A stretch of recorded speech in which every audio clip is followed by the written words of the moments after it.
আপনারা সিটকে দেন নাকি জোরে তো চাউর দেন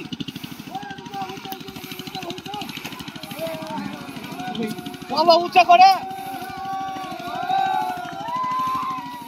ফরিদপুর সদর উপজেলার চর মাধবদিয়া ইউনিয়নের ধলুমিয়ার ডাঙ্গিতে অনুষ্ঠিত হল গ্রাম বাংলার ঐতিহ্যবাহী পোলো বাইচ। নাবালক সাইজ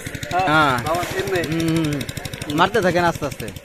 এই উৎসবে কয়েক গ্রামের মানুষ একসঙ্গে পোলো নিয়ে বিলের পানিতে নেমে মাছ ধরায় অংশ নেয়।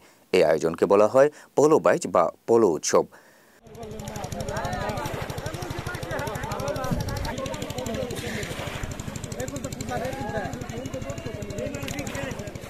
তবে মাছ ধরা এই উৎসবের মূল উদ্দেশ্য নয়, বরং গ্রামবাসীর একসঙ্গে মিলিত হয়ে আনন্দ উৎসবে মেতে ওঠাই বড় বিষয়।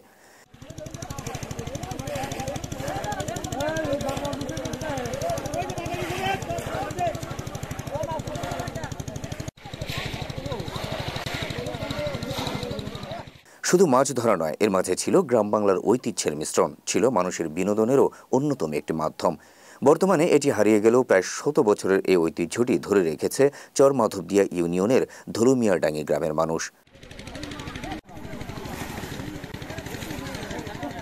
স্থানীয় বিলে ১০০ বছর ধরে চলছে পোলো বাইচ উৎসব। জেলার বিভিন্ন স্থান থেকে শৌখিন মৎস্য শিকারীরা এতে অংশ নেন।